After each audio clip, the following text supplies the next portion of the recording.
नमस्कार दोस्तों, कैसे आप लोग। आज मैं डिस्कशन करने वाला हूँ इंडिया के एक सबसे पॉपुलर कंपनी के बारे में और एक सबसे पॉपुलर ग्रुप के बारे में जो हमेशा ट्रेंडिंग में होते हैं, न्यूज में, आर्टिकल्स में। इसका नाम है अदानी ग्रुप।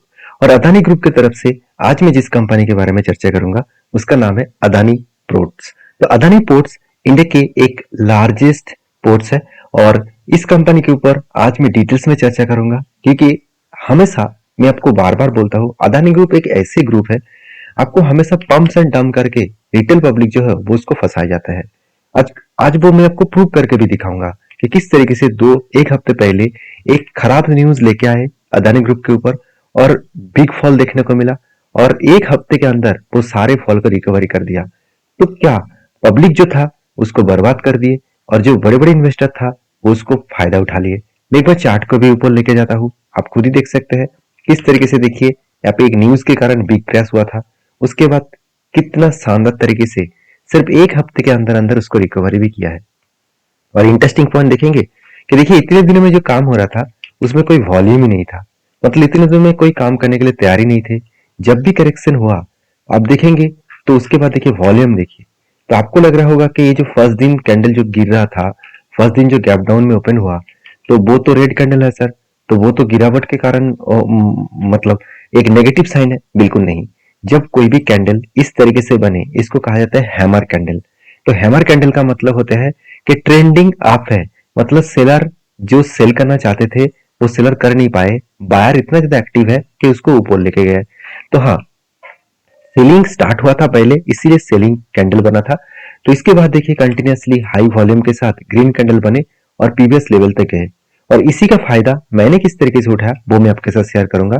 और मैं आपको ये भी प्रूव करके दिखाऊंगा कि पहले भी हिंडनबर्ग का जो रिपोर्ट आया था तब भी इसी तरीके से रिटेल पब्लिक को फंसाया गया था। तो आप अगर इन्वेस्टर के तरीके से सोचना चाहते हैं तो एक बार इस वीडियो को पूरा देखिए। तो सबसे पहले देखिए मैंने क्यों डिसीजन लिया, जब करेक्शन हुआ तब मैंने क्यों डिसीजन लिया पॉजिटिवली, उसके बारे में सबसे पहले चर्चा कर लेता हूँ। मैंने जब कंपनी के ऊपर रिसर्च किया तब मुझे कुछ डेटा पॉइंट्स देखने को मिला, जैसे कुछ अपकमिंग प्रोजेक्ट। देखिए कंपनी का अपकमिंग जो प्रोजेक्ट है उसमें बताया जा रहा है कि देखिए कंपनी एक नया पोर्ट बनाने जा रहा है और वो भी देख सकते हैं, वो भी केरला में। आप देख सकते हैं this port in Kerala in expected to be fully operational by the December 2028। मतलब जो न्यू प्रोजेक्ट है वो दिसंबर 2028 में स्टार्ट होगा, क्योंकि ये जो मतलब प्रोजेक्ट है वो एक्चुअली टाइमलाइन जल्द से जल्द होना चाहिए था। कोविड के टाइम में, पेंडेमिक के टाइम में मतलब इस प्रोजेक्ट को बंद किया गया था, तो इसलिए कंपनी के ऊपर प्रेशर आया और काम डिले हो गया। जैसे बीच में साइक्लोन आया, साथ ही साथ फ्लड भी आया, तो इस तरीके से कारण की वजह से डिले हो गया। अभी देखिए द पोर्ट मतलब the port capacity will be expected 30 lakhs। आप देख सकते हैं 30 lakhs 20। ऑब्वियसली इतने बड़े जो कैपेसिटी है, इस कैपेसिटी को मेंटेन्स करना इतना आसान नहीं है। तो इंडिया के सबसे लार्जेस्ट एंड बड़े पोर्ट्स यहाँ पे बनाए जा रहे हैं और इसका आप ये भी देख सकते हैं sport capacity will be 30 lakhs के आसपास है।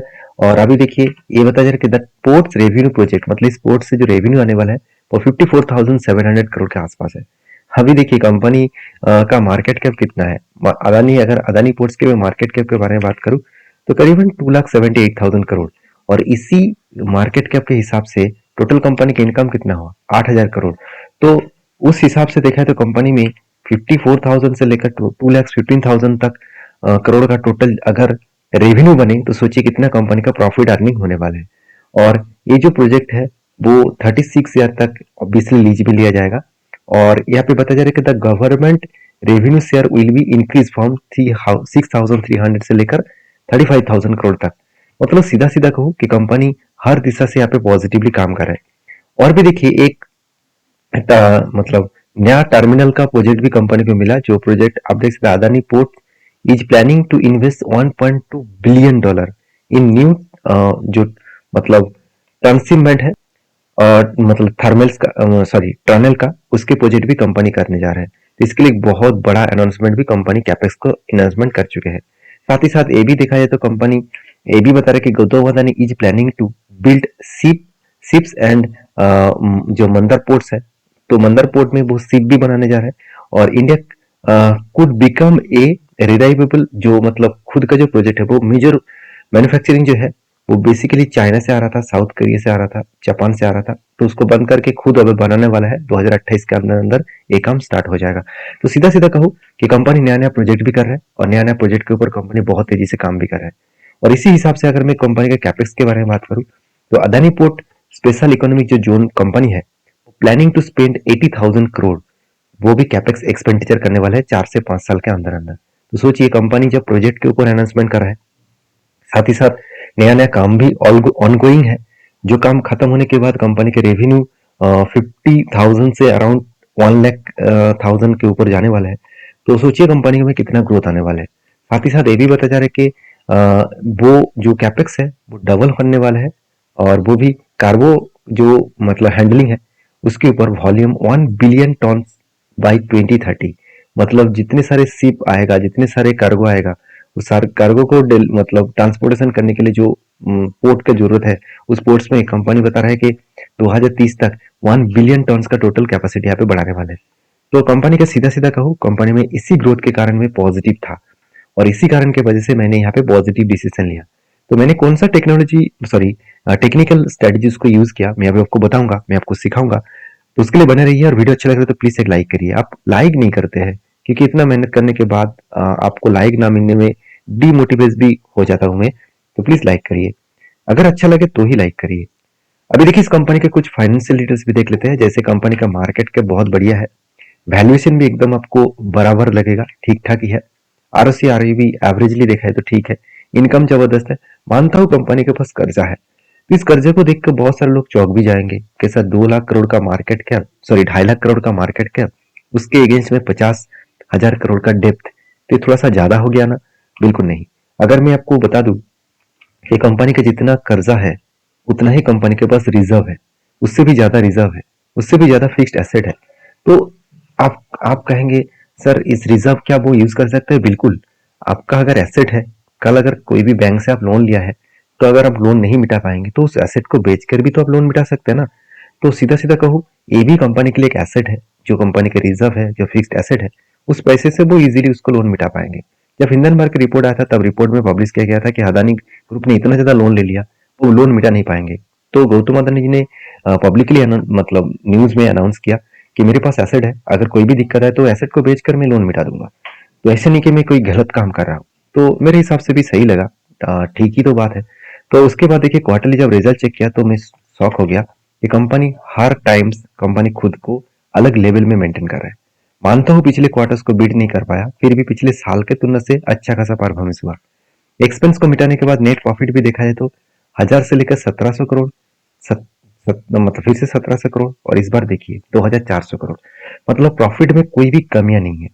और इसीलिए देखिए इन्वेस्टर भी इस कंपनी को किस तरीके से ट्रस्ट करते हैं।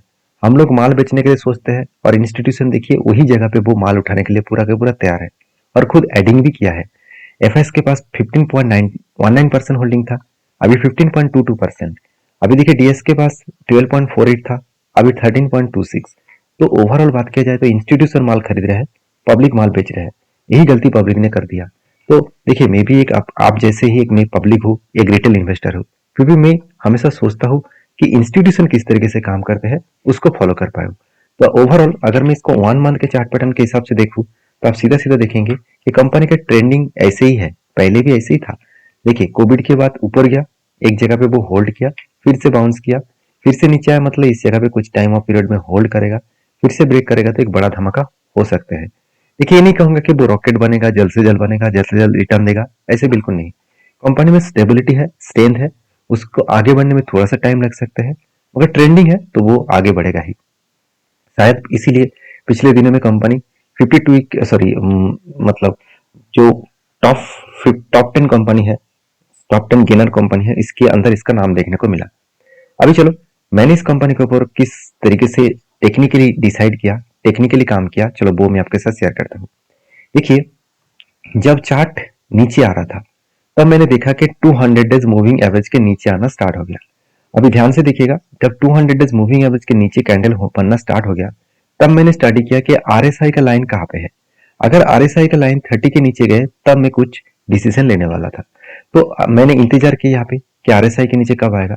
फाइनली जिस दिन यहाँ पे गैप डाउन में ओपन हुआ, एक यूएस से एक न्यूज आया कि अदानी ग्रुप के ऊपर बहुत ज्यादा आरोप है, अदानी ग्रुप ने मतलब घूसखोरी किया है, रिश्वत दिया है, तो इस तरीके से कुछ आरोप लगाया गया, तो एक बहुत बड़ा फॉल देखने को मिला। उस दिन भी मैं आपको वीडियो बना के दिया था अदानी पावर के ऊपर, अगर वीडियो नहीं देखा तो जाकर देख लेना। उस दिन में भी आपको बताया था, मतलब उस दिन ही नेक्स्ट दिन में वीडियो बना के आपको दिया था, और मैंने आपको बताया था कि ये सब हिंडनबर्ग के टाइम में जिस तरीके से खेल चल रहा था उसी तरीके से फिर से खेल वो लेके आए हैं, और इस खेल में पब्लिक अगर फंसेंगे तो वो बुरी तरीके से फंसने वाला है, क्योंकि उसको लगेगा कि न्यूज जबरदस्त है, अमेरिका से आया है, तो इस बार बर्बाद होने वाला है कंपनी। ऐसे बिल्कुल नहीं हुआ, उल्टा यहाँ पे बड़े बड़े इंस्टीट्यूशन फायदा कमा लिया। आप खुद ही देख लीजिए, यहाँ पे वॉल्यूम देख लीजिए, आपको खुद ही पता चलेगा। मैं आपको इसीलिए वॉल्यूम इसीलिए दिखा रहा हूँ क्योंकि पहले भी देखिए, जब जब करेक्शन हुआ, वॉल्यूम देख लीजिए, वॉल्यूम देख लीजिए, मतलब जब जब गिरावट हुआ उसके बाद करेक्शन जो हुआ, वॉल्यूम देखिए। मैं आपको ऐसे नहीं ये सारे डेटा दिखा रहा हूँ, आपको मैं इसीलिए दिखा रहा हूँ क्योंकि आपको भी पता चले। देखिए, जब 2023 में एक बिग फॉल हुआ था, 2023 के जनवरी फरवरी मार्च में जब हिंडनबर्ग रिपोर्ट आया था, लोग मुझे कम मतलब बोलते बोलते थक चुके थे कि बहुत बड़ा फॉल आने वाला है, अदानी ग्रुप डूबने वाला है। तभी मैंने इस नीचे लेवल में बाय किया। मैंने किस तरीके से किया मैं अभी आपको बताऊंगा, आरएसएस स्ट्रेटेजीज के हिसाब से बताऊंगा। देखिए, तभी फॉल हुआ था और आज कहाँ पे है, आज फिर से वही लेवल नहीं, उससे भी कई गुना ज्यादा ऊपर है। तो कहने का मतलब है, अगर कंपनी में स्ट्रेंथ है तो वहां पे आपको एक भरोसा तो करना होगा। तो देखिए, मेरे आरएसआई के हिसाब से किस तरीके से काम किया, अभी तक मेरा कोई भी फाइनली एग्जिट पॉइंट नहीं बना, फिर भी देखिए आरएसआई के रूल्स के हिसाब से जब भी कोई कैंडल 200 डेज मूविंग एवरेज के नीचे बने और उस टाइम आरएसआई भी 30 के नीचे गए, तो उस जगह पे मेरा डिसीजन बनता है। तो मेरा डिसीजन बना इस कैंडल के ऊपर, और मेरा मतलब जो पोजीशन लास्ट तक कहाँ पे मैं देखना चाहूंगा, जब आरएसआई के लाइन जो है वो 70 को ब्रेकआउट करेगा, तब मैं इस कंपनी के ऊपर जो पोजीशन था उस पोजीशन को कट कर दूंगा। तो मेरे हिसाब से इस आरएसआई स्ट्रेटेजीज मुझे कितना फायदा देते हैं, किस तरीके से काम करते हैं, मैं एक बार आपको बैक टेस्टिंग करके दिखाता हूँ। देखिए, को जब हिंडनबर्ग की रिपोर्ट आया था तब भी इसी तरीके से आरएसआई में एक फॉल देखने को मिला। चलो उस टाइम भी चेक कर लेते हैं आरएसआई के रूल्स के हिसाब से क्या बना था। एक बार आपको मैं बैक टेस्टिंग करके दिखा देता हूँ, मैं थोड़ा सा जूम कर लेता हूँ, हाँ अभी ठीक है। देखिए, फाइनली आरएसआई के हिसाब से जब आरएसआई के 30 के नीचे आया तब कैंडल बना था इस जगह पे, इस जगह पे कैंडल बने। तो इस जगह से अगर मैं आरएसआई के मतलब टॉप तक देखूं, जब आरएसआई इस टॉप लेवल पे गया वो कहाँ पे गया, वो फाइनली इस जगह पे गया। तो यहाँ पे कोई रिटर्न तो नहीं बना, ओवरऑल यहाँ पे कोई रिटर्न तो नहीं बना, तो फिर भी अगर मैं देखूं तो यहाँ पे कोई रिटर्न नहीं बना, मगर लॉसेस नहीं हुआ। 203 में से 9% रिटर्न, कोई बात नहीं, ये तो एक अचानक करेक्शन था। और अगर मैं इस तरीके से स्ट्रेटजीज के ऊपर काम करता हूँ तो मेरा एक रूल्स होता है कि जब भी इस तरीके से स्ट्रेटजीज के ऊपर काम करता हूँ, तो जहाँ पे फर्स्ट एंट्री बनता है, अगर उस एंट्री पॉइंट से और भी 20 to 30% करेक्शन होता है, तो भाई और कुछ क्वांटिटी को ऐड कर लेता हूँ। मान के चलिए 30% कुछ इस तरीके से लेवल्स में कंप्लीट हुआ, तो ओवरऑल यहाँ पे मैं अगर बात करूँ तो इस पोजीशन से जहाँ पे मेरा 30% का एवरेज हुआ, वहां से मैं लेकर एक ही जगह पे मैं एग्जिट करूंगा। तो फर्स्ट जो एंट्री था उसमें मुझे 9% का टारगेट मिला, सेकेंड जो एंट्री था उसमें मुझे 50% का टारगेट मिला। तो एक दो एंट्री था, तो दो एंट्री को अगर एवरेज करूँ, एक 9%, एक 52%, तो डिवाइड बाई 2 ऑलमोस्ट 30%। यही होते हैं पावर, यही होते हैं स्ट्रेटेजीज। तो इस स्ट्रेटेजीज को आप चेकआउट करिए, बैक टेस्टिंग करिए, आपको खुद पता चलेगा कि हाँ कितना दम है, कितना पोटेंशियल है। तो मैं आपको ऐसे नहीं बता रहा हूँ, मैं आपको बैक टेस्टिंग करके एक एक करके दिखा सकता हूँ। आप यहाँ पे भी देख सकते हैं, ठीक है, सेम टू सेम यहाँ पे भी आरएसआई 30 के नीचे आया, और यहाँ पे भी सेम टू सेम रूल्स बने, और यहाँ पे कितना दिनों में मिला सर, 81 डेज में 12% है। 81 डेज का मतलब होते हैं सिर्फ 3 मंथ, 3 मंथ भी नहीं हुआ, 12% 13% रिटर्न मिल गया। तो इससे बढ़िया बात और क्या हो सकते हैं। इस तरीके से एक एक करके चेक कर सकते हैं। जैसे देखिए, यहाँ पे आरएसआई नीचे तो आया, 200 डेज मूविंग एवरेज के कैंडल नीचे नहीं आया, तो इस स्ट्रेटेजीज को मैं यूज नहीं करूंगा। तो दो रूल्स को फॉलो अप करना होगा, उसी रूल्स के अकॉर्डिंग आपको काम करना होगा। जैसे कोविड के टाइम में देखिए मैंने यहाँ पे किस तरीके से काम किया, एक बार मैं आपको दिखा देता हूँ। देखिए, वीडियो थोड़ा सा लंबा हो रहा है, देखिए सिखाने के लिए वीडियो तो लंबा होगा ही। तो अगर आप सीखना चाहते हैं तो कंटिन्यू करिए, लाइक करिए। देखिए, फर्स्ट अगर कैंडल को आरएसआई स्ट्रेटेजीज के हिसाब से ब्रेक देखूं, तो कैंडल बना था कुछ इस लेवल में। अगर इस लेवल से अगर मैं डाउन लेवल तक देखूं, अगर यहाँ से मतलब 20 to 25% देखूं, तो कुछ इस तरीके से लेवल्स में देखने को मिला, कुछ इस तरीके से लेवल्स में देखने को मिला। तो ओवरऑल इस कैंडल में भी एक एंट्री हुआ था। तो फाइनली कहाँ पे मतलब आरएसआई जो है वो इस मतलब उसके ऊपर गया, 70 के ऊपर गया, फाइनली 70 के ऊपर यहाँ पे गया। तो 70 के ऊपर इस जगह पे गया। तो फर्स्ट एंट्री से लेकर, अगर मैं फर्स्ट एंट्री से लेकर मैं टॉप लेवल तक देखूं तो मुझे कुछ अराउंड देखा जाए तो कुछ इस तरीके से पोजीशन वाइज बात करूं तो 11% का गेन मिला 160 दिनों में। और नेक्स्ट जो एंट्री एवरेज का एंट्री था, उस एंट्री पॉइंट से अगर मैं उसी लेवल तक टारगेट तक देखूं तो उसका बना 50%। तो एक एक के बना कितना, फर्स्ट एंट्री का बना 11-12% और दूसरा बना 50%। इसको भी देख लेता हूँ, 12 प्लस 50 भी कर लेता हूँ, डिवाइड बाई 2, यहाँ पे भी 30% रिटर्न मिला। तो यही होता है पावर। आपको इसको सीखना है, जानना है तो मेरे वीडियो देखिए। देखिए मैं कोई आपको यहाँ पे ट्रिक दे, मतलब कोई भी रिकमेंडेशन करने के लिए वीडियो नहीं बना रहा हूँ। मैं चाहता हूँ मैं इस फील्ड में 8 साल काम किया हूँ, तो आप मेरा जितना एक्सपीरियंस है, मैं जिस एक्सपीरियंस के बेसिस में काम करता हूँ आपको भी शेयर कर पाऊँ। हाँ, आपको मैं हमेशा कहूंगा किसी भी कंपनी के ऊपर बिग फॉल हुआ है तो उसके ऊपर आप प्लीज स्टडी करिए। ऐसे गलती मत करिए कि आपने सही डिसीजन लेने के बाद भी आपने एक न्यूज के बेसिस में आपने एग्जिट कर लिया और अपने गलत तरीके से आपका लॉस कर बैठा। तो वीडियो में जानकर अच्छा मिले तो प्लीज एक लाइक कर देना और कमेंट्स करके बताना आप कौन सा कंपनी के ऊपर वीडियो देखना चाहते हैं। मिलते नेक्स्ट वीडियो में, तब तक के लिए धन्यवाद।